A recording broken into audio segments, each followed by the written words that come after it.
Today's Wednesday, August 14th, 2019. Coming up on Roland Martin Unfiltered, Jay-Z and the NFL announced a collaboration that has some scratching their heads. What does that mean for Colin Kaepernick? We'll talk with Mark Thompson, who was there for the news conference, breaking it down. Plus, Jamel Hill will join us to talk about this as well. Attorney General William Barr says police officers need to be more aggressive in the treatment of civilians. And also says, obey the cops and there won't be any problems. But why did he tell the cops, stop police brutality? We'll show you what he said. Also, Stacey Abrams launches Fair Fight 2020, an initiative that will increase voter protection programs all over the country. Also, A$AP Rocky loses his case in Sweden but won't serve any jail time. Plus, a preview of a powerful series from the Oprah Winfrey Network, David Makes Man. Also, my interview with the cast of The First Wives Club. Folks, it's a packed show. It's time to bring the funk on Roland Martin Unfiltered. Let's go. He's got it. Whatever the miss, he's on it. Whatever it is, he's got the scoop, the fact, the find. And when it breaks, he's right on time and it's rolling. Best believe he's knowing.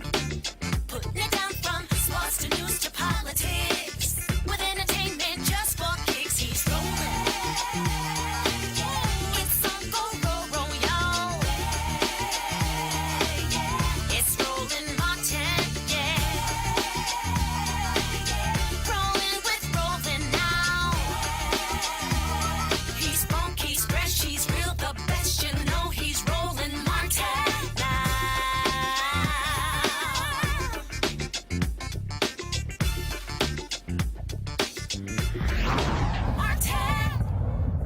The entertainment company founded by rapper and businessman Sean Jay-Z Carter is entering into a multi-year partnership with the NFL to enhance the NFL's live game experiences and to amplify the league's social justice efforts.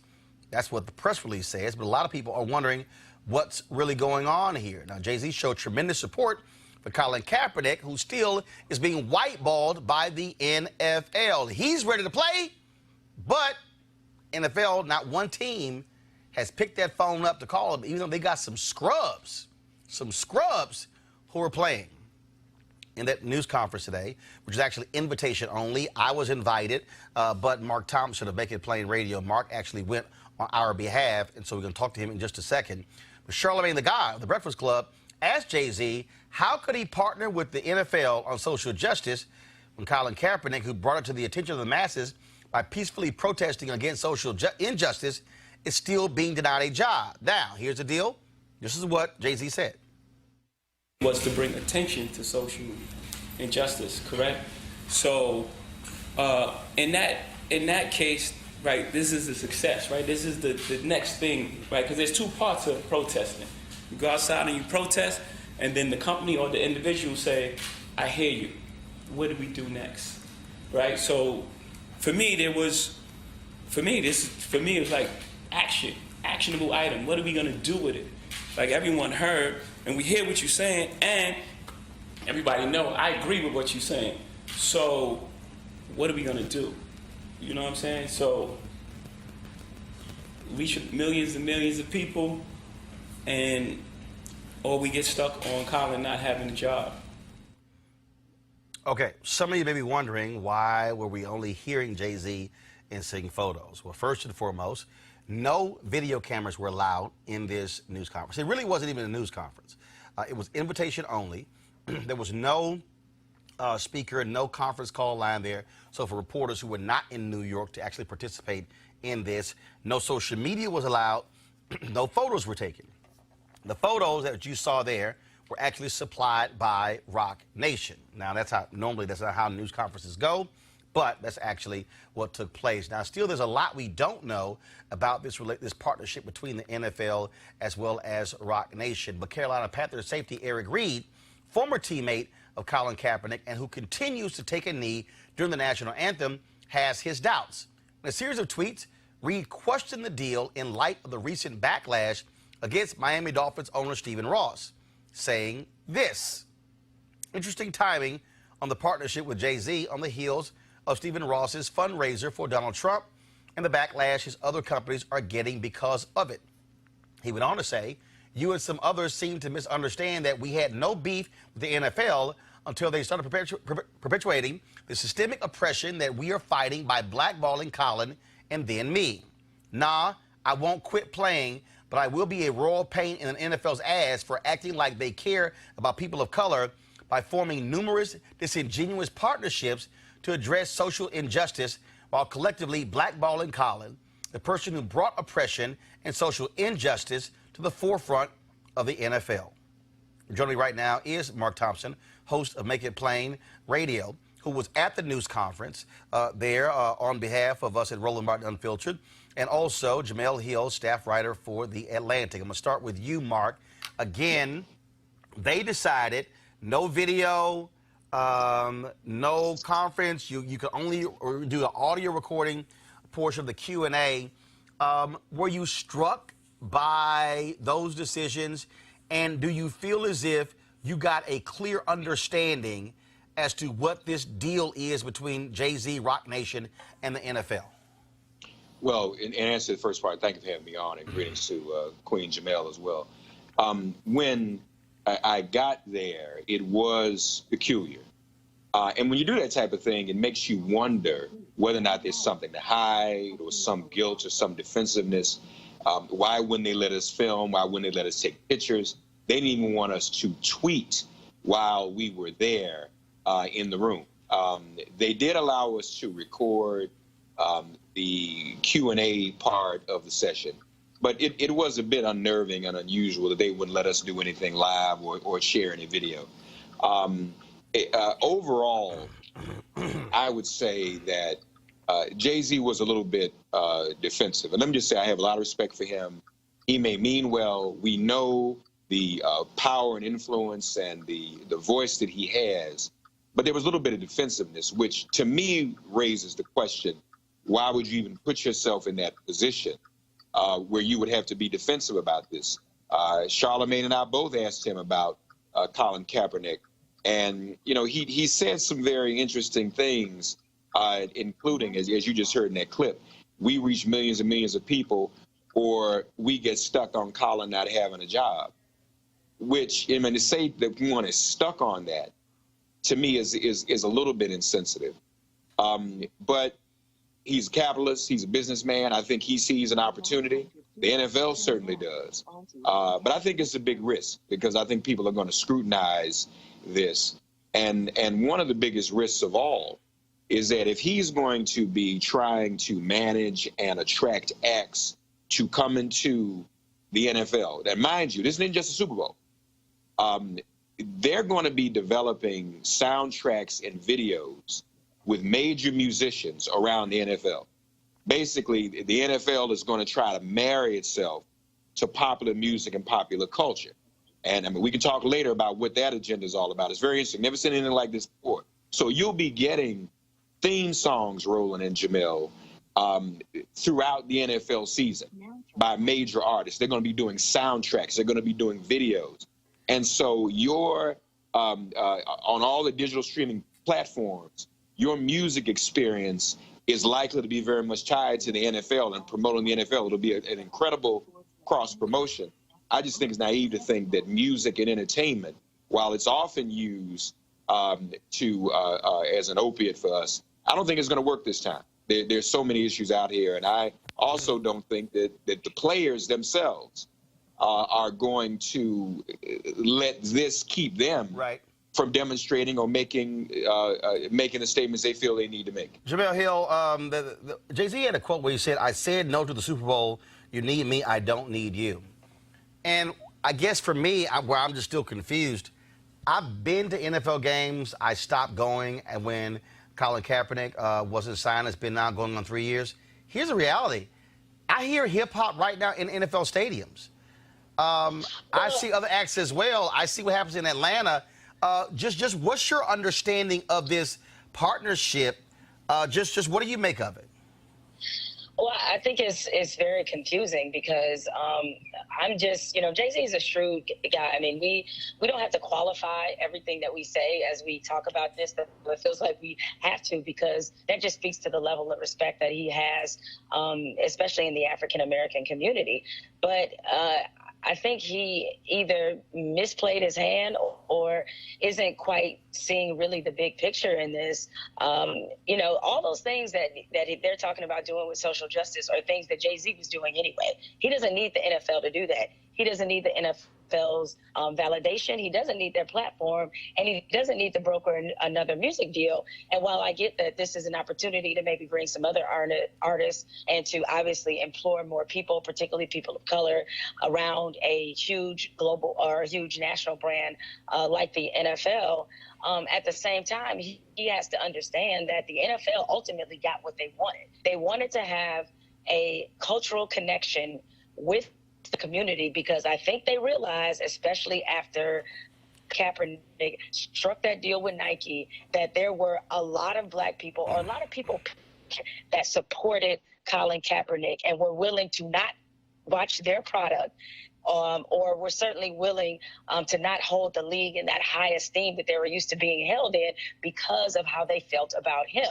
And early on, or throughout most of this saga with Colin Kaepernick, they have doubled down on the people who have been shouting against him. And now they're trying to win back all the people who were shouting on his behalf. And it just looks like Jay-Z allowed himself to be used as that entry point to do that. And I guess I would say that I understand, at least from what I'm hearing, why Colin Kaepernick is so disappointed, because you can't wear this jersey on Saturday Night Live, wear his jersey on Saturday Night Live and talk about some of the issues that you talked about, and then turn around and strike a deal with the same people who on one side of their neck say that they're about issues that disproportionately impact people of color, but on the other side have gone into overtime to make sure a bright, promising quarterback like Colin Kaepernick have a job. So I don't know how those things can marry to one another, because obviously for them, they still hold a lot of things against Colin Kaepernick, and now they've been able to divorce him from an issue that he started. This wasn't, no disrespect, this wasn't Jay-Z's cause. And so for him to kind of come in and kind of take over the movement, I guess I'm just a little bit confused as to how this all has gotten to this point. Both of you, I'm going to read this. I'm going to go to Mark, you first. This is what Jay-Z said. With its global reach, the National Football League has the platform and opportunity to inspire change across the country. Rock Nation has shown that entertainment and enacting change are not mutually exclusive ideas. Instead, we unify them. This partnership is an opportunity to strengthen the fabric of communities across America. How? I mean, I'm just trying to understand. The NFL is about the shield, period.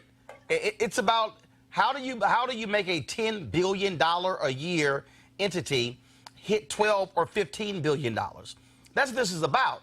And so I'm just trying to understand, how will soundtracks and videos somehow speak to this issue of social change? Mark, to what Jamel said, the reality is you can do social justice work. I mean, Colin Kaepernick is doing social justice work independent of the NFL with his own money.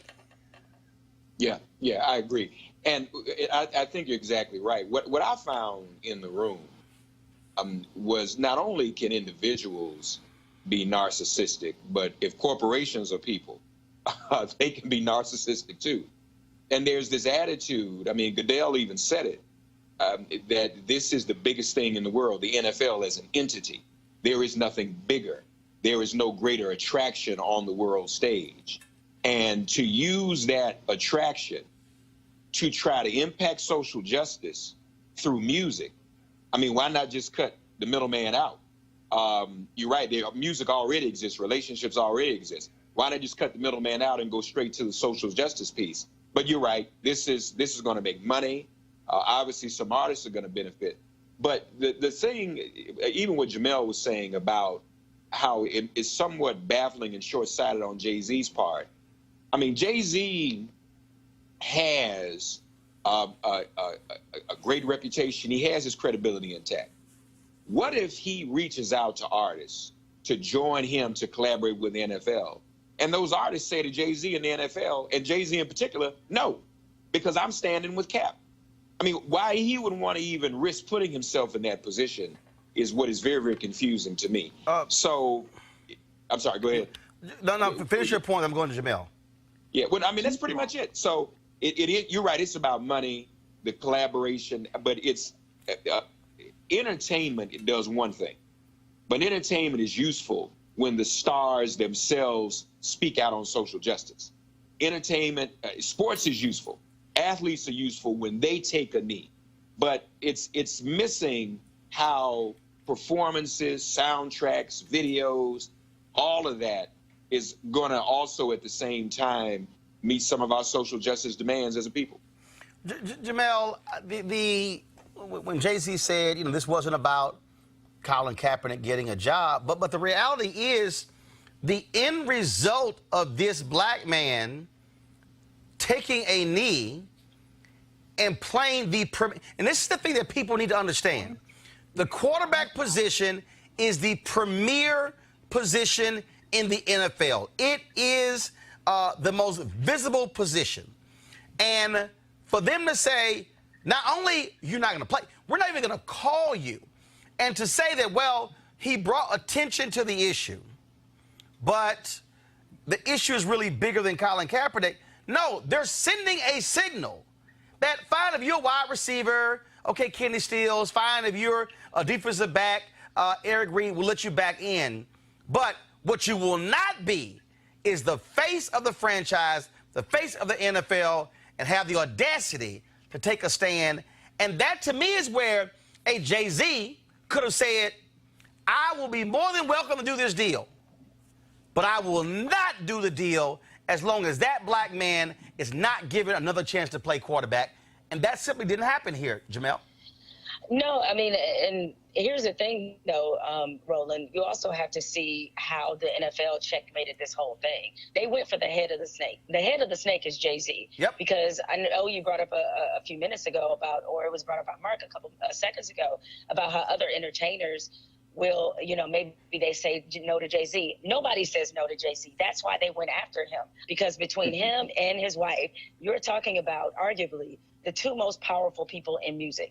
And nobody's going to say no to them. In fact, excuse me, by him striking this deal, they feel like now they have permission and it's okay to deal with the NFL again because Jay-Z is doing it, which is what the NFL wanted. What happened at the Super Bowl this year, if everybody remembers, is that Colin Kaepernick was the talk of the week until the game. He wasn't even there, and he was the talk of the week because Roger Goodell had to answer repeatedly why he wasn't in the league. The entire Super Bowl halftime show was clouded by the fact that you have somebody like Adam Levine and Maroon 5 who suddenly have to answer to the fact that they are performing when Colin Kaepernick is out of a job. You have Travis Scott. It's the same thing. And you want to keep the NFL in that uncomfortable position. And I'll say this. I mean, the NFL feels a different kind of resentment, getting back to what you said about, positionally, a quarterback having different expectations than, say, somebody like Kenny Stills, a wide receiver, or any of the other players who have taken a knee. You're absolutely right. A quarterback is considered one of the faces of the league and certainly the face of their team. But the other thing, too, is that Colin Kaepernick was a first. See, the name that Donald Trump hollered out, it wasn't Kenny Stills, it was Colin Kaepernick.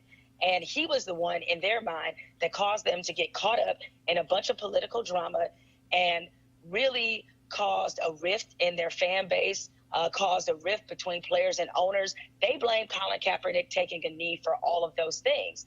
And while, yes, Jay-Z is absolutely right, this is bigger than Colin Kaepernick. But again, he doesn't need the NFL to bring attention to some of the same issues that Colin Kaepernick was. And considering that Colin Kaepernick started this by making an individual choice, he did not put together a movement. He made an individual choice to take a knee to bring attention to some of the issues that he felt like were severely impacting communities of color. For the NFL to now do everything in its power to make sure that his face, that his beliefs, that his blueprint is taken off this issue. They just played a really great game of divide and conquer. They did the same thing with the Players Coalition with Malcolm Jenkins. They're doing the same thing now with Jay-Z by getting him to essentially, while he may still support Colin Kaepernick, but basically have to denounce him to be a part of their league. and Mark, that is it. The NFL was all about get this off of the front pages. We're tired of Rihanna lighting us up on social media. We're tired of other entertainers. And so, yes, go for the master stroke. Go for the biggest impact possible. And yes, they couldn't get Beyonce. So look, guess what? You talk about you're getting Jay-Z. Robert Kraft is at the center of this. These conversations go back to last year. According to the Wall Street Journal, 5 different conversations over the past year. You also have this back and forth because the folks at Rock Nation said that Jay-Z absolutely talked to Kaepernick. Jay-Z said, though, when he was asked about that, well, he did not talk to him about it. He informed him on Monday that he was doing the deal, but it's not like, hey, let's talk about if I do this deal. Mark, that didn't happen. Well, I asked him point blank today, did he speak with him? And he told me yes. And I asked him what was Cap's reaction. Is Cap supportive of this initiative? And he refused to disclose. He said he would not disclose his private conversation with Cap. I can tell you for a fact, Colin Kaepernick does not support this. Of course. Was not made aware of the details of this. I can tell you that for a fact. Mark, go ahead. Well, so there's that, which also you put that together with the veil of secrecy, no cameras, no social media, and then if we know for a fact that he's not spoken with him or not really invited him, because another question was asked of him in the conversation. Another reporter with the New York Daily News went at it another way and asked him, did you invite Colin Kaepernick to be a part of this initiative? And Jay-Z's response was, Colin Kaepernick's pretty much, I'm paraphrasing, not an exact quote, he's pretty much a grown man. He's got to make his own decisions about what he has to do. And, I mean, I don't see how that goes over. I was looking on social media while we're talking, and much of the reaction to this is negative. It is not seen as a good thing. So, you know, I don't think that this is going to really change anything. And we asked you, Charlemagne also asked today, why don't you give Colin Kaepernick a job? The NFL could change its image overnight by simply doing that. Right. In fact, it could shut down all of this. It could literally shut down all of the criticism. The fact that people are still calling them out is because he's being whiteballed. Yeah, yeah. And until they do that, this is not going to be resolved. Goodell said, though, Kaepernick can sign with a team any day he's ready. I don't know what he's talking about. I mean, what teams are talking to him? Right, none. That can't be true. Right. That can't be true. And, of course, they all want to put the condition. I also asked Goodell about what is the anthem policy currently, if there's one, and are they going to use this new initiative to smother that? In other words, let's say players want to take a knee on the current issues they've been discussing or other issues. Player might want to take a knee this year around white domestic terrorism. Got it. That's his right. That's real. And Goodell and Jay-Z said to me, well, why don't we be positive, Mark? Why don't they say, let's come to this initiative to address those issues? So it's not really right. But what? Come to a music initiative to address white domestic terrorism? I mean, that's what the hell are we gonna do? Make a video?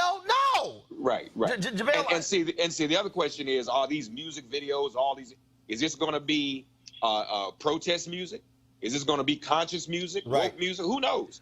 But still, that doesn't do it. Jamel, I want a final question for you. Mark is going to stay. Final question for you, Jamel. Do you believe, because I do, Jamel, I believe it's time for Colin Kaepernick to publicly speak. I know he's released a video. I think, and again, let me be real clear. I felt this way before this deal was announced. I said this months ago. It's really been like 3 years. He's communicated through tweets, Instagram posts, posting of videos. I believe it's time for Colin Kaepernick to sit down with one person or 2 or 3 of us or whatever and talk about this issue, talk about being whiteball. He can't talk about specifically the settlement, but the things he can talk about him still wanting to play. Because there are people, Jamel, who are saying, bruh, we need some sense of direction, because what? Are we watching? Are we not? What's going on? So, Jamel, your thoughts about that? I would agree with you that at this point, I do think that he needs to say something. And I definitely understood why he wasn't before. When there was that lawsuit looming, he didn't want to basically make the mistake that NFL owners did, where a lot of their comments that they said in the media were definitely used against them in that collusion case. So I understood why he was quiet then. And I know that, he's working on his own content initiatives. And so that also probably has a lot to do with it. But at the same time, I think if anything, he needs to talk, not necessarily to give people a sense of direction, because again, I often remind people of the fact that Colin Kaepernick made an individual choice. When he took that knee, the intention was not to start a movement. Other people jumped on and began to do the same thing for their own personal reasons and out of support for him. I understood that. You start something that's such an individual decision, it gets a little tricky to navigate because of what the original intention was. Look, I don't think that, Colin Kaepernick could tell people to watch or not watch the NFL. But what I do think he can just continue to make clear is the reasons why that he decided to take his stance. And also, frankly, look, I know when you settle with somebody like the NFL, there's probably stipulations about things that you can say, but I really do think that he needs to shed light about how the NFL operates. I've covered the league for years. I understand how they do, which is why none of this surprises me in terms of them, kind of making this chess move with Jay-Z, because that's kind of what they do. Yep. And so I think he needs to give people an understanding about what he has been up against, and maybe that will allow people to make their own decision about whether they continue to be NFL fans, about how they feel about these partnerships and how they feel about the league in general, because I think there's still a lot of things that people, don't know. And, when you have a league where a number of owners, this is another thing people need to understand. Roger Goodell, the owners don't work for Roger Goodell. It's the other way around. Right. And I do get that Jay-Z, like a lot of people, black people in his position, have thought that a good tactic is always working inside out. Okay, I totally understand that. But given what they have him doing, yeah, you have the social justice element of it, but you also have things in the NFL that the league needs to answer to. The lack of black coaches, the lack of black GMs, the lack of black defensive and offensive coordinators. They have a whole lot of issues in their league, and I just don't see Jay-Z being able to impact that part, because that, honestly, that's the part that really matters, learning the NFL by creating music and creating content. And the NFL is very suppressive. They're very controlling about their image. They won't even let players wear certain things, wear certain socks. So all of a sudden, they're just going to allow a bunch of artists to say whatever they want about social justice and put it out on their platforms. I don't see it. Jamel Hill with The Atlantic. Also, check out her podcast. We appreciate it. Thanks a lot. Thanks a lot, Roland. Appreciate it. All right, I want to bring in a couple more panelists here. I want to keep Mark, so hold tight 1 second. Joining me right now in studio, of course, is Michael Brown, former Vice Chair, DNC Finance Committee, via Skype. Teresa Lundy, Principal and Founder, TML Communications. Teresa, I'm going to start with you first. Look, this is a communications coup for the NFL. To have Jay-Z out here talking about this initiative, talking up the NFL, him talking about he said what Kaepernick was doing was raising awareness. This is action. I'm just still trying to understand what's the action in terms of you're consulting on music and halftime and amplifying their work on social justice, but what's their work? So I think some of it could perhaps be the language in the music, right? As many of us know, music has always hit the heartstring, from old artists, from new ones, from either Jay-Z's new collaboration with Meek Mill on What's Free. And so I'm looking, because again, it's not clarified. No one was actually, the electronics wasn't in the room when the meeting actually took place. So I think some of the aspects of what his position, is actually going to do in that space outside of, Kaepernick's efforts is really what's going to be discussed. And I get where the media is going with it, But again, there's so many pieces to this puzzle that, you know, when we talk about, you know, Jay-Z is either doing this for money or, you know, or he's throwing shade at Kaepernick, I don't necessarily feel that way. Honestly, I see it as being a two-side approach of what protesting looks like. And, you know, pretty much he then took the mantle, no, not really took the mantle, but he took the baton, and now he's carrying it with his platform. So my question to everybody is, if Jay-Z was not Jay-Z,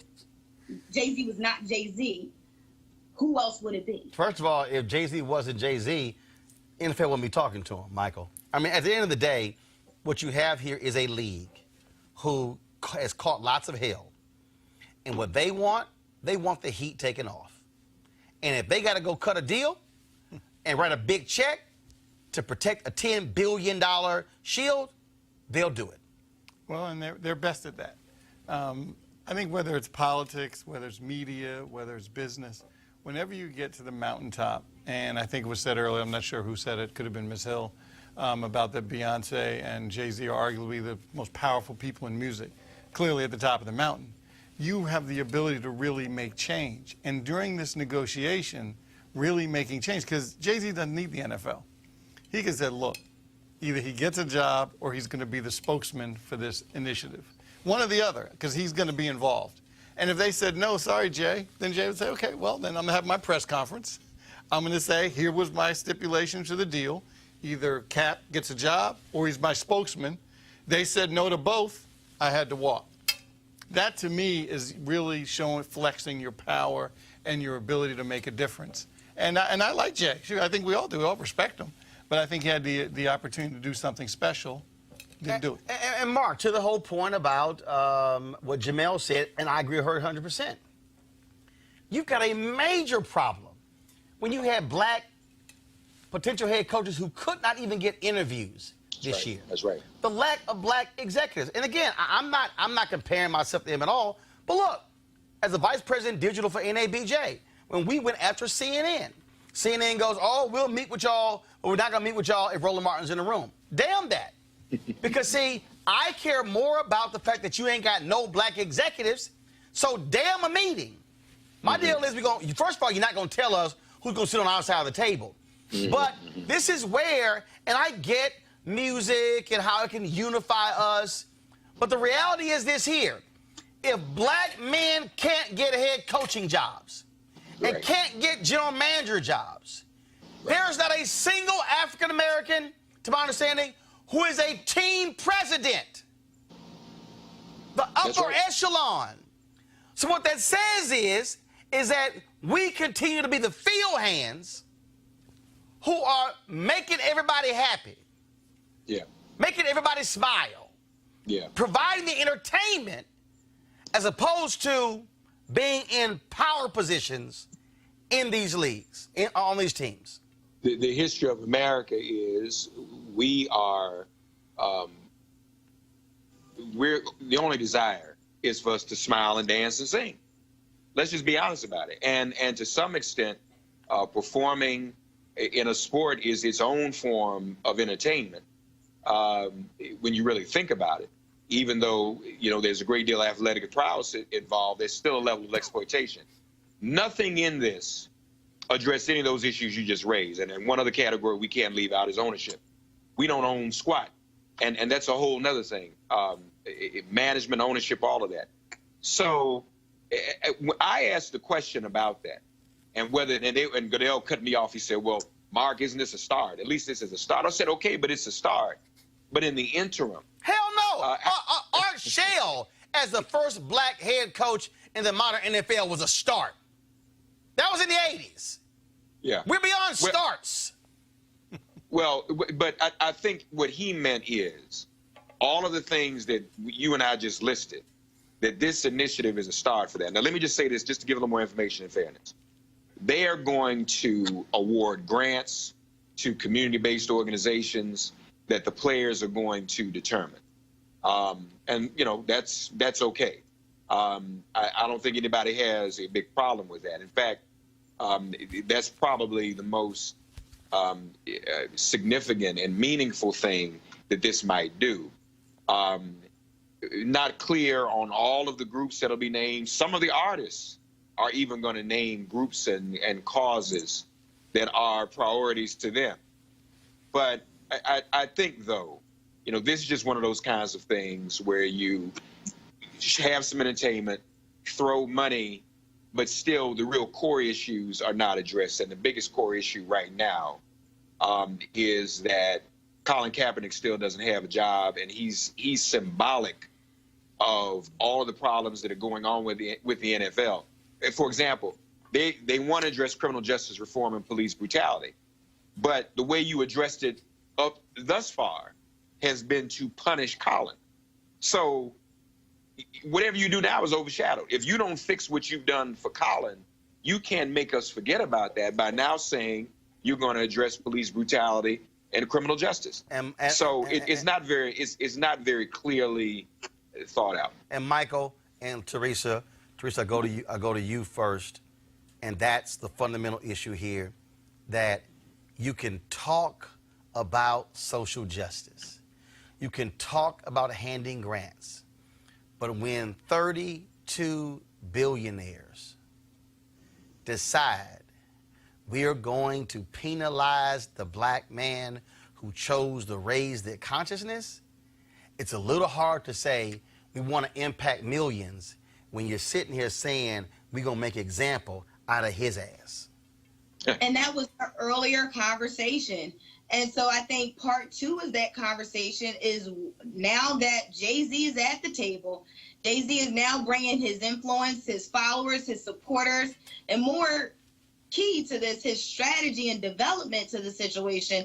It's now what is about that social change? What is that social movement looking like? Now that the partnership and the business deal has conducted, it is now out here on the surface layer where we all are talking about it. And now that we're engaged, we are all looking forward to when the first Super Bowl happens, now what happens in some of those communities where social change happens. But for now, I'm okay with Jay-Z making whatever deal he did for social justice, even if Colin is no longer the spokesperson for that movement. Colin is doing fine. Him, Eric Reed are doing fine in their respectful places. But I think as we talk about right now and some of the decisions that are made, if it's not Jay-Z, then who is it? Michael. I guess I don't quite agree. I think it's a little simpler. I think we would go back to remember when King had been in jail? They put him in jail a couple times. But what if Reverend Abernathy and John Lewis and Andrew Young said, you know what, King's in jail, but we're going to keep marching anyway. He'll get out eventually. No, you know what they did? They protested outside of that jail cell until he got out. That, to me, is how you protest.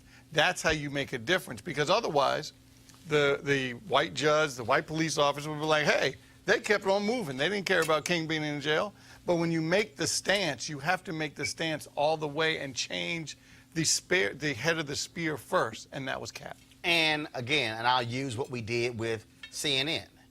They appointed Janita Dew to be head of diversity. We said, that's great, but she's a lawyer. She's not a journalist.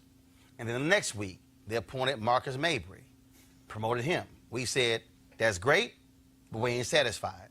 Then the next week, they appointed another sister on the digital side. We said, that's great, but you ain't appointed nobody on the news side, on the broadcast side. So the point is, we didn't get satisfied with that. And so we'll see what happens. I do believe that you simply cannot say, well, Kaepernick's his own man. He does what he needs to do, and that sort of stuff along those lines, because it is undeniable what they are doing and how they are choosing to penalize him. And I don't care what anybody says. What they are saying is they are sending a signal. If you are in one of the premier positions, don't you dare get out of line and go against the shield, because look at Colin Kaepernick and look at what we did to him. I do want to play this video here. This is a video that Colin Kaepernick dropped last week. Go to my iPad, please. That spoke to what he's been going through with the NFL.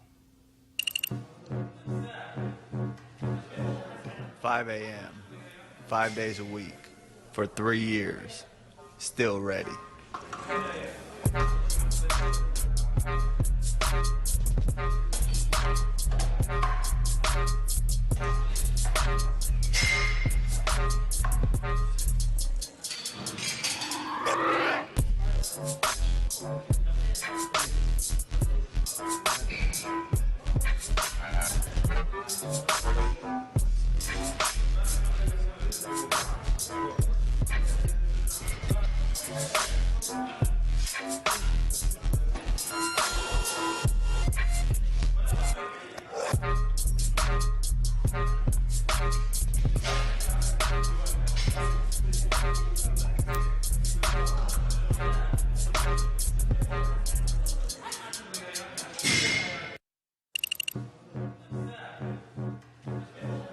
5 a.m. 5. Worked 889 days. That's what a video he put out there. I'm going to play one more video for you. And this is what Colin Kaepernick actually put out 47 minutes ago. And this was the tweet. Today marks the 3-year anniversary of the first time I protested systemic oppression. I continue to work and stand with the people in our fight for liberation. Despite those who are trying to erase the movement has always lived with the people. I'm going to now go to this video and play it for you. Go to my iPad, please.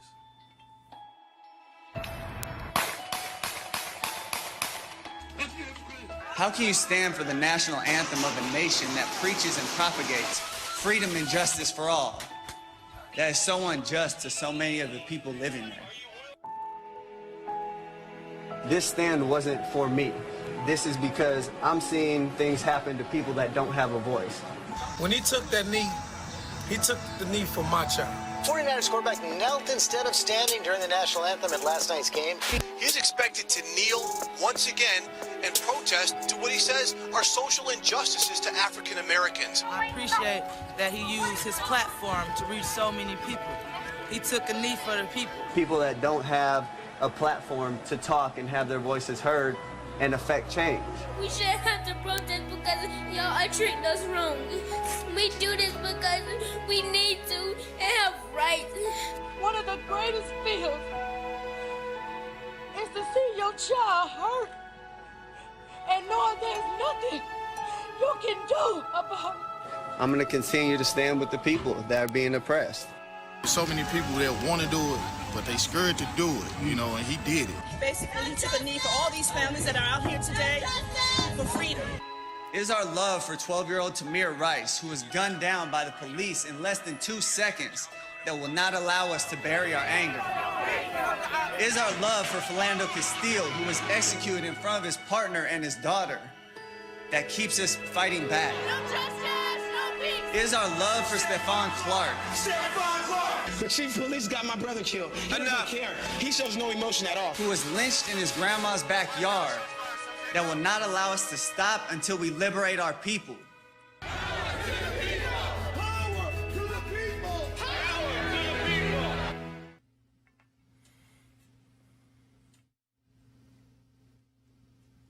Going to a break. We'll be back. Roland Martin Unfiltered in just a moment. You want to check out Roland Martin Unfiltered? YouTube.com/Roland S. Martin. And subscribe to our YouTube channel. There's only one daily digital show out here that keeps it black and keep it real. It's Roland Martin Unfiltered. See that name right there? Roland Martin Unfiltered. Like, share, and subscribe to our YouTube channel. That's YouTube.com/Roland S. Martin. And don't forget to turn on your notifications so when we go live, you'll know it. All right, folks, you've heard me talk a lot about marijuanastock.org. Why? Because I want to keep you informed of investment opportunities that make sense. We've all watched the growth of the cannabis industry. A recent report by New Frontier Data estimates the global cannabis market at over $340 billion. Now, we know that marijuana legalization is sweeping the country state by state. We also know that marijuana has a good cousin, the hemp plant, which with a much higher concentration of CBD. That means hemp gives you all the medical benefits of marijuana without getting you high. Now, until recently, hemp farming was practically illegal in the U.S. and heavily regulated by the DEA. However, the 2018 Farm Bill changed all of that, making it legal to grow hemp CBD in the U.S. and creating one of the largest commodities worldwide. They need land to grow all of the plants. And folks, this isn't rocket science. It's an incredible investment opportunity. And that's where our good friends at 420 Real Estate come in. Their business model is simple. They buy land that supports hemp CBD grow operations and lease it to licensed high-paying tenants. That's right, they are hemp CBD landlords, and you can get in on the action. The folks at 420 Real Estate decided to do something special for Roland Martin Unfiltered family. Originally, the minimum investment level was $500. Right now, you can invest in this crowdfunding campaign for as little as $200. That's right, $200 up to $10,000. Now, let me recap. This is a $340 billion worldwide industry, and it's growing. You can participate with as little as $200.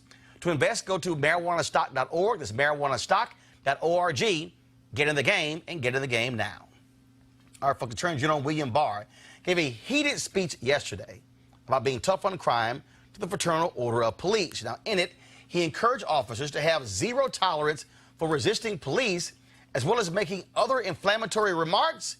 Here's what Donald Trump's second Attorney General had to say. In recent years, we have witnessed increasing toleration of the notion that it is somehow okay to resist the police. This is completely unacceptable. Previously, it was well understood that regardless of the circumstances, physical resistance is unacceptable because it necessarily leads to a spiral of escalating violence that endangers the safety of the officer, the suspect, and all in the vicinity. And for that reason, virtually all jurisdictions have made resistance to police a serious crime.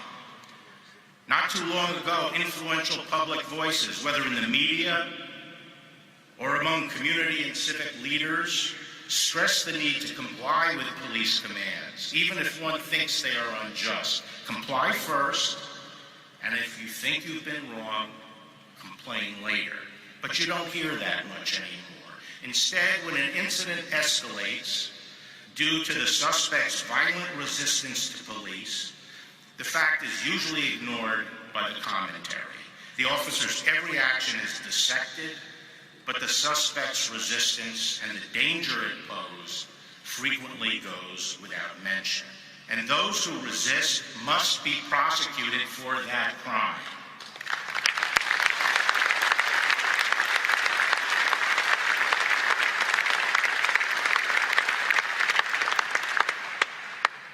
We must, and this department will, have zero tolerance for resisting police. This will save lives. There's another development that is demoralizing to us in law enforcement and dangerous to the public safety. That is the emergence in some of our large cities of district attorneys that style themselves social justice reformers and spend their time undercutting the police, letting criminals off the hook, and refusing to enforce the laws. Most disturbing is that some are actually refusing to prosecute cases of resistance to the police. And today, violent crime has been cut in half. Unfortunately, in the last few years of the Obama administration, the violent crime rate started rising again. Now, on the drug front, we are facing a monumental challenge. To be frank, the Obama administration showed little interest in prosecuting the fight against dangerous drugs. A tsunami built up and has been crashing over the country, bringing death and destruction. Joining us now is DeLacy Davis, Black Cops Against Police Brutality. DeLacy, how you doing? I'm good, Roland. How are you? Not a damn thing in that speech said by Barr about cops. Guess what? Stop beating folks. Stop brutalizing people. Not one time did he mention the massive settlements that have taken place in cities all across America from police abuse. And this is why people can't trust this damn Department of Justice, because they're in the pockets of cops and they don't care about citizens. Absolutely. The first thing I picked up on when I listened to the entire speech, he talked about zero tolerance. We know that zero tolerance got us the 100-to-1 sentencing of black and brown and poor people relative to crack cocaine and powder cocaine. That's what we saw coming through the Clinton campaign and the Clinton presidency in 1995. So immediately I zeroed back into all of that. He talked about the outside money, the campaigns of district attorneys. In the beginning, he talked about social pathology, drug epidemic, growing domestic violence, mass killings, boys growing up angry without fathers, and who's expected to pick up the pieces? You, the police. And it's interesting that he juxtaposed white kids who are the mass killers around in this country in between all of those things and some of those stereotypes that are associated with black people, poor people, and as well as naming cities specifically and talking about the cities going back to their old ways. He's problematic. The people he was talking to, he sounded like someone pandering for the support of the Fraternal Order of Police. I've said this before to you, and I say it again, and he's reinforced it. The organizational culture of law enforcement is white male-dominated, racist, sexist, homophobic, and maybe we might find good cops. Bottom line, what you have here is a Trump administration that does not want to hold cops accountable. Jeff Sessions came in trying to undo a consent decree in Baltimore, trying to undo a consent decree in Chicago. He went before these cops and said, we're going to pull back on consent decrees because it's hurting morale of cops. Not once did he say why there were consent decrees. Right. And Barr's no different. He's not going to talk about it. It is very clear that this is not an attorney general that is interested in protecting the people. In fact, in that speech that he gave, he talked about one of the first responsibilities of government is to take care of the police. He got it confused. This is supposed to be a government of the people, for the people, and by the people. The responsibility of law enforcement is to protect the people, to prevent crime, to enforce the laws, and to provide emergency services. That's the role of the police, not what he's talking about. I want to pull in Teresa Lundy here. Teresa, he basically is saying your DA in Philadelphia, Larry Krasner, he's part of the problem. Everybody's part of the problem. They're not going with the agenda. So Larry Krasner has proven not to be the problem. Right here in Philly, we have our own local FOP that is pretty much attacking Krasner and all his initiatives that he's doing for criminal justice reform, and to actually make sure as a prosecutor that people not only are, prosecuted accordingly, but the police are actually being held accountable. The FOP does not like that. Why? Because it brings scrutiny. And when scrutiny comes, what happens? Then the justice comes, then the protests come, and then the police then have to reevaluate their training, of which they're not doing currently. And so that's why we're having so many situations now. But AG Barr's comments pretty much just, set the tone for every FOP leader across the country that it's okay to, continue your ways without any reprimand. And I think that's the real problem. And that's the situation that not only do we need to protest about in our own ways, but we really need to have some dialogues and roll back some, or actually push out some legislation that can help. Mike Brown, what AG Barr is saying, the hell with y'all who have voted in the DA in St. Louis, the DA in Baltimore, the DA in Philly, the DA in Dallas. The hell with any of these progressive DAs. His whole philosophy, lock them up, throw away the key. Absolutely. We know who his boss is. And you and I... Hold on one second, DeLacy. Michael, go ahead. And, we know who his boss is. His boss has clearly set the tone. But as you and I have talked about on I don't know how many occasions, elections have consequences. And he would not be there if Trump were not president. Sorry, right. 45. I don't like to say his name. So because of that, this is what you get. So you can't stay at home. you got to make sure you make a difference and get out and vote. DeLacy, again, for these men out, especially these black men out there who yeah, I'm voting for Trump's strength, or saying, hey, I like the economy.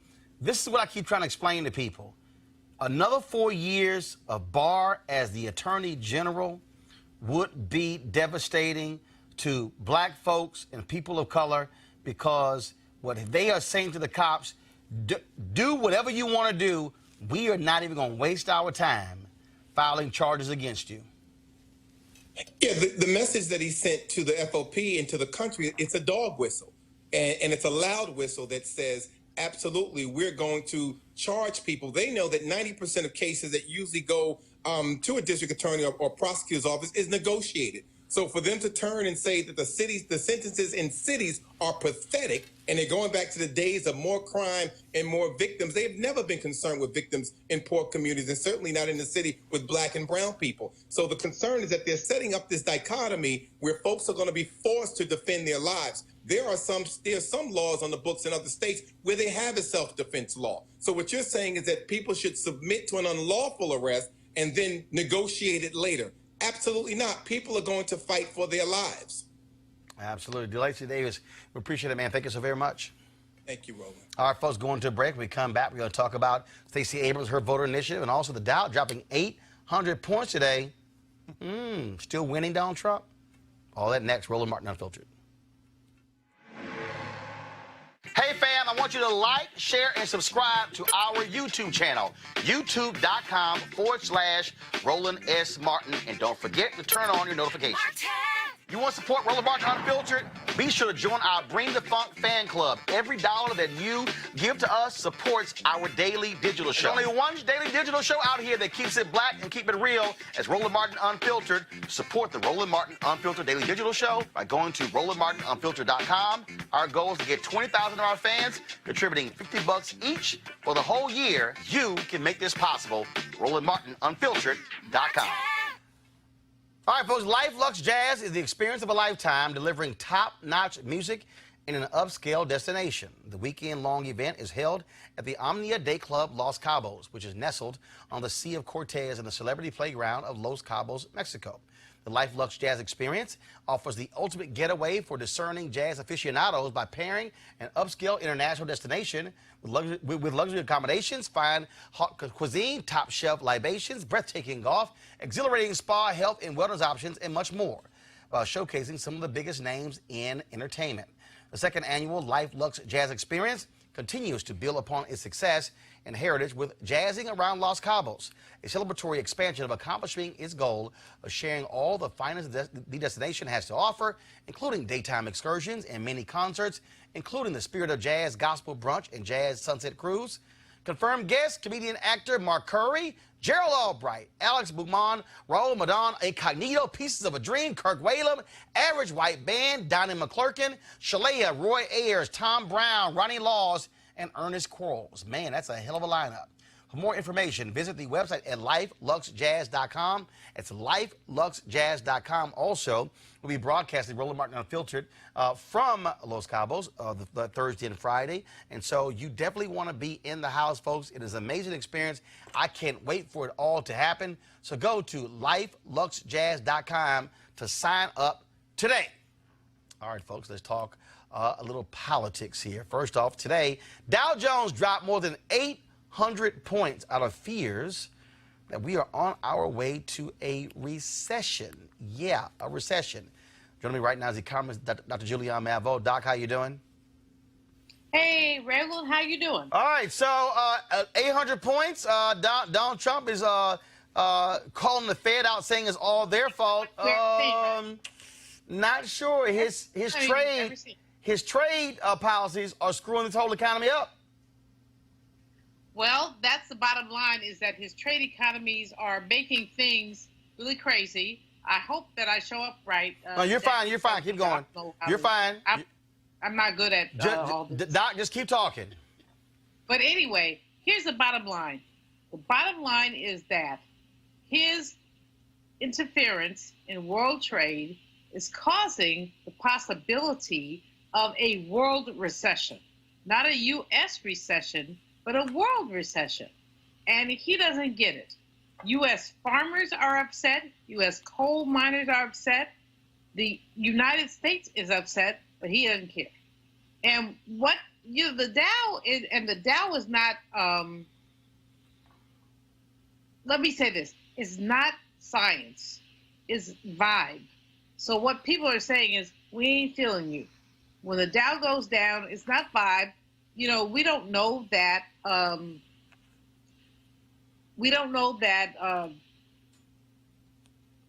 things are different in terms of balance sheets. We know that the vibe is wrong.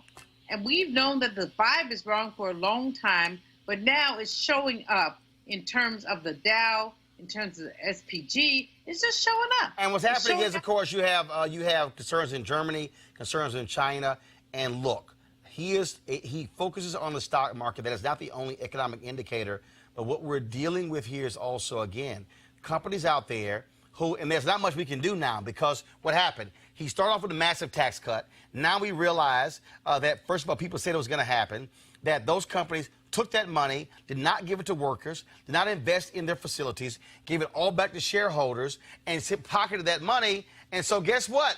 The federal budget is going higher and higher. If we go into a recession, we got problems. Here's the thing, Roland. The whole notion of the tax cut is that it was going to trickle down, but never trickle anywhere back into people's pockets. So 2 years after this big old tax cut, what we're seeing is that people aren't getting anything. The Trump base, farmers are saying, where's our stuff? Coal miners are saying, you promised to hook us up. Yep. This man has done whatever he could do, but the problem is we're coming to the end of the road in terms of the fact that there are so many fewer things you can do. So we've had 10 years of economic expansion. Let's be clear about those 10 years. These are Barack Obama's expansions. 10 years. Now, what's up next? 10 years up, what's going down? And first of all, Julianne, for people who don't understand, it's rare for an economy to go longer than 10 years where you're going up. That would happen. It's a natural deal where. So what goes up must go down. Right. Goes up must go down. So, Roland, here's the deal. When it goes down, who does it hit? Right. And what we're hearing from economists is they're going to hit people at the bottom. But here's what we know. Economic expansion is partially a function of people spending money. So if you don't have no money, you can't spend no money. Right. Economic expansion goes down, people aren't spending. Corporations are earning and gaining, and that's why we have this notion of economic expansion. But ask Bubba, Fifi, Tanya, and Tonika, what are you doing? Yep. And that becomes the issue. All right. We see a lower unemployment rate. We have not seen higher wages. All right. Julianne Malvo, we appreciate it. Thanks a lot. Thank you. Always, Roland. All right, folks. After spending the beginning of 2019 considering a presidential run and ruling out a run for the U.S. Senate, Stacey Abrams announced a new multi-million-dollar initiative on Tuesday that's aimed at beefing up voter protection operations in 20 battleground states throughout the election cycle. Here was her announcement on social media.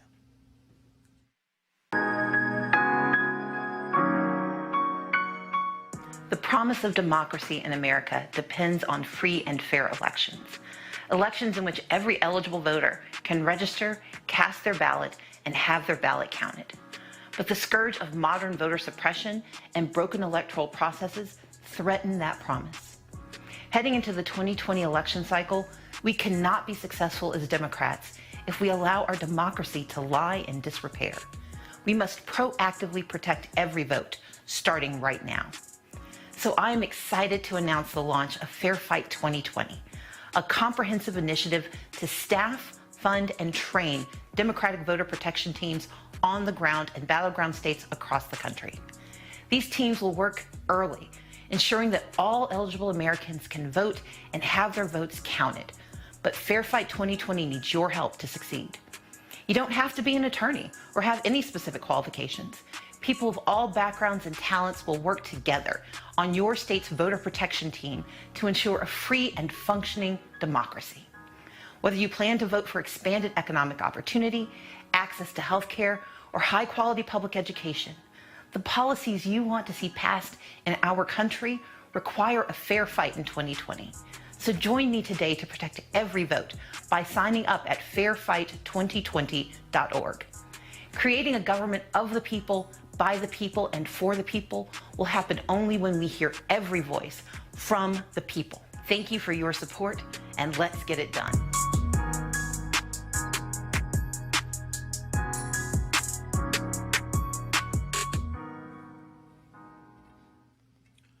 Teresa, the reality is folks can't wait for 2020 for the candidates They must be focused on voter mobilization, registering people, and fighting voter suppression. This is a smart thing for Stacey Abrams to be doing heading into 2020.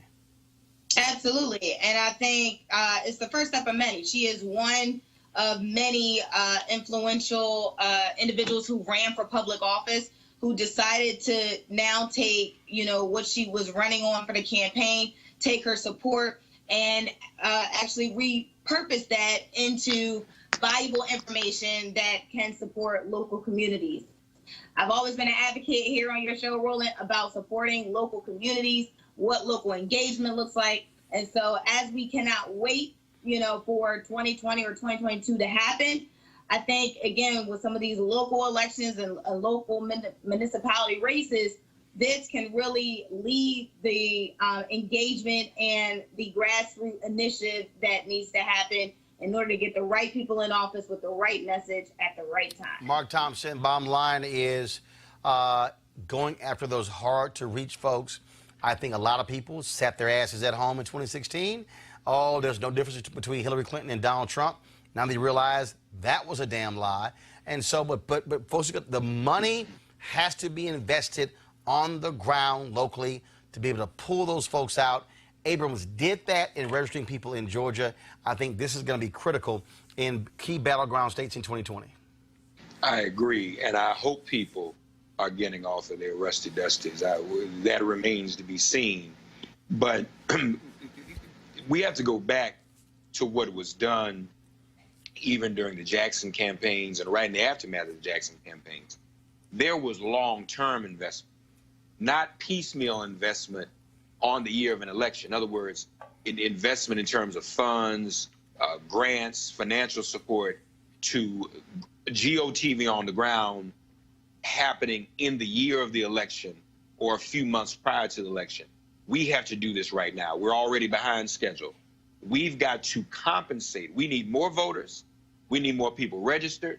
We need to fight suppression more than ever before to compensate for the suppression that we know that they're going to implement once again, and for the cheating that we know they're going to try and pull off once again. So we've got to overwhelm the ballot box with enough numbers. The more people who vote, the more people who get out to vote, the many more they'll have to try to suppress and cheat. And right now, that's the only answer to the math of this problem. So you're right. Now is the time. People should get involved. This should be treated with great urgency. We can't do this for another 4 years. You talked about Barr earlier. Worse than that, they're putting judges in, Roland, for lifetime appointment. Yep. That can finish us and a civil rights agenda and a women's rights agenda and a women's reproductive health agenda and a LGBT agenda and a Latinx agenda, a poor people's agenda, a seniors agenda. That would wipe all of that out for a generation. For really the rest of it will be after we're gone. Yep. That we may have a shot at getting it back. Michael Brown, Democrats had better pay attention. One of the things I keep saying, there was a 9-point gap between black women and black men in 2012 between Obama and Romney. It was around 13 points of Trump and Hillary Clinton. That is something that folks better pay attention to because those every vote will matter come November 2020.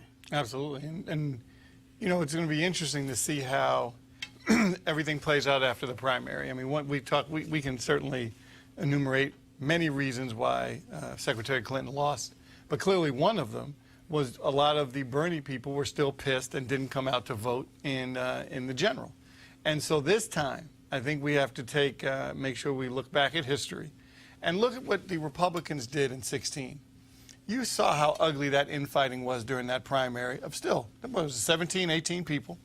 And when 45 won, everyone got behind him. Even the ones he was talking about their wives, talking about them, he was talking about everything. But you know what? Right. They got in line. And look what happened. And they were fortunate enough to win. At least the Electoral College, not the general election, not the popular vote. This time, if your candidate does not win, you have to still get in line. It's going to be hard. It's tough. Politics is difficult. But you can't just make a point You have to want to win. All right, folks. American rapper A$AP Rocky was convicted by a Swedish court of assault along with 2 associates over a June 30th fight on a Stockholm street. The Stockholm District Court said in a statement that the men who were freed from jail earlier this month pending the verdict and have since left Sweden would receive only conditional sentences which do not call for jail time or fines. All right, folks. So when I was at Essence Fest, I had the opportunity to catch up with the stars of the First Wives Club. A series premiering on BET Plus, their streaming service. I talked with Michelle Butal, Ronrico Lee, and Ryan Michelle Bath about the new show. As always, we had a little fun. Roll it. How y'all doing? We're great. We're having a great time. Yeah. Can y'all handle all of this blackness at one time? Why are you asking me? Yes, I love it. It's great. She was just saying she wished there was more black. I think, right? There was more black. Not enough. Yes. It's not enough at the 25th. Yes. Essence Festival. Rolling. Only about 500,000 folks will be coming through to New Orleans this weekend. I love it. I mean, this is what job creation looks like. Everybody here has a job. You got a job. You working. I'm working. They work. Everybody's working. I love it. I love it. Well, some folks faking like they working, but that's another story. We don't want to get in that, Roland. Let's not get in that. And so what has stood out the most being here? The folks you've talked with, communicated with. What has stood out the most for you? Oh my goodness. Honestly, what stood out the most for me is that New Orleans is like one of our cities. Like it is not just we built this city. Everywhere you go, everywhere you look. Actually, we pretty much built all of them. All the cities. But don't you feel like there's still some ancestors that are like, come on, y'all, come on, come home, come home. Well, you got to remember, first of all, New Orleans was one of the largest slave markets. I mean, in terms of, the auction block was not far from where we're standing, like literally not even half a mile.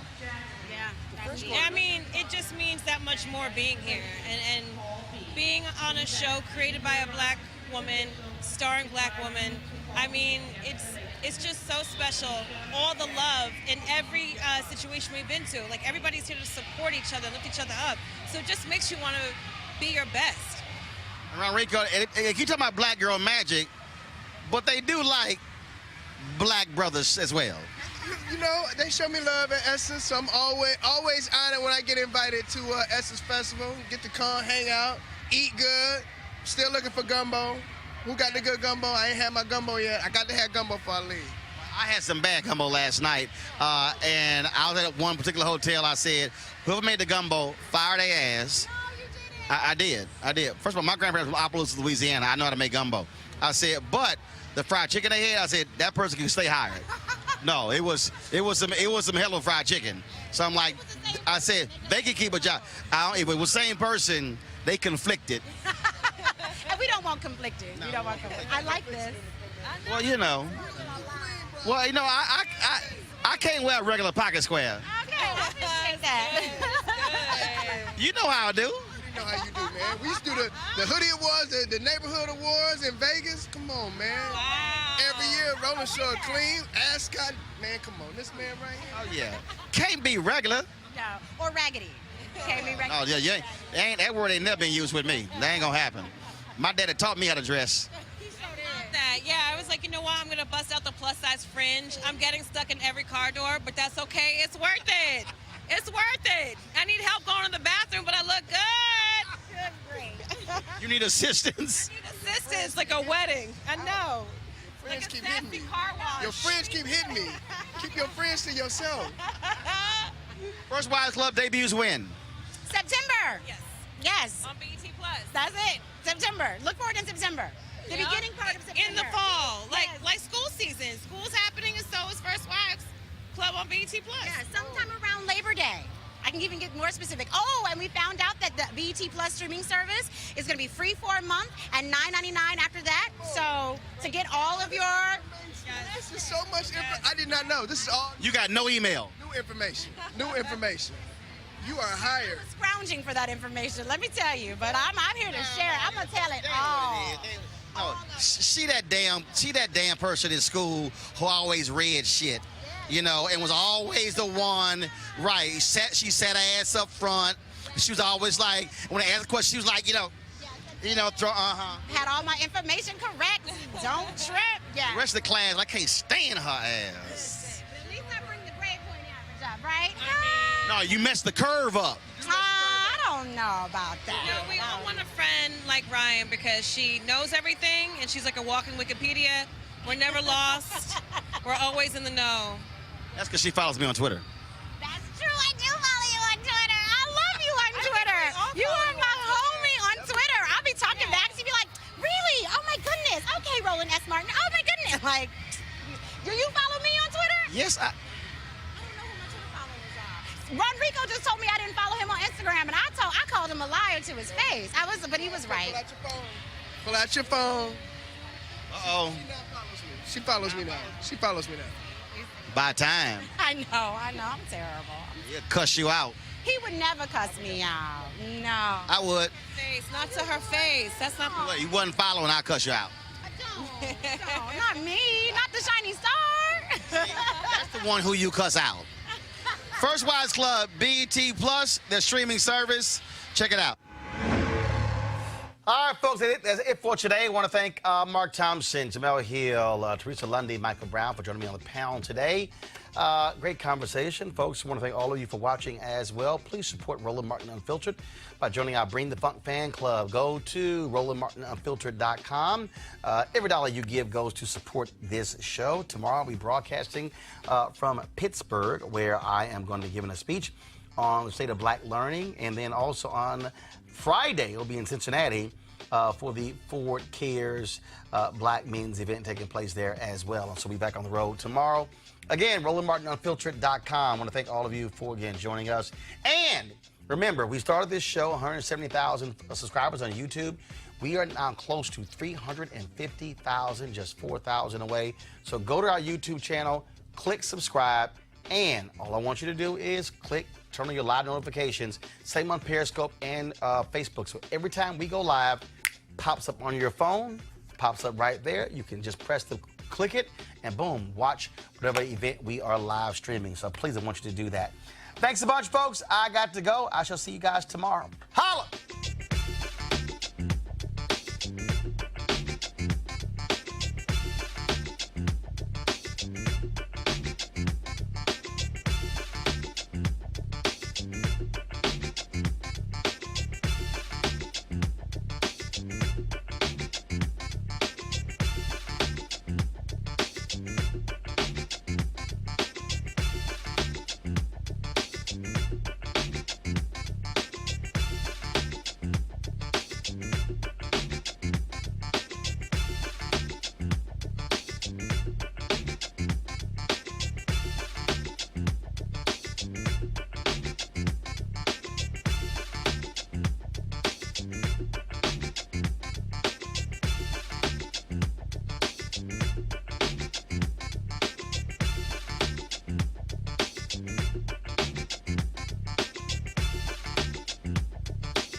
You want to support Roland Martin Unfiltered? Be sure to join our Bring the Funk fan club. Every dollar that you give to us supports our daily digital show. There's only one daily digital show out here that keeps it black and keep it real as Roland Martin Unfiltered. Support the Roland Martin Unfiltered daily digital show by going to RolandMartinUnfiltered.com. Our goal is to get 20,000 of our fans contributing $50 each for the whole year. You can make this possible. RolandMartinUnfiltered.com.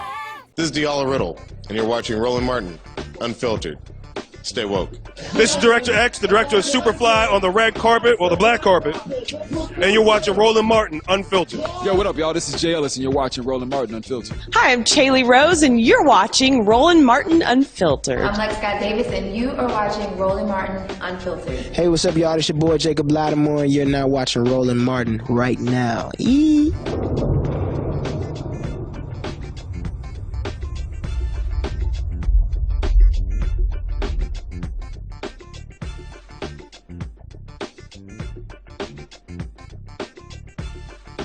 You want to check out Roland Martin Unfiltered? YouTube.com/Roland S. Martin. And subscribe to our YouTube channel. There's only one daily digital show out here that keeps it black and keep it real. It's Roland Martin Unfiltered. See that name right there? Roland Martin Unfiltered. Like, share, and subscribe to our YouTube channel. That's YouTube.com/Roland S. Martin. And don't forget to turn on your notifications so when we go live, you'll know it. Hey fam, want to check out Roland Martin Unfiltered, the blackest show on all of digital, cable, and broadcast. Check out our audio podcast. There's only one daily digital show out here that keeps it black and keep it real. It's Roland Martin Unfiltered. Press play.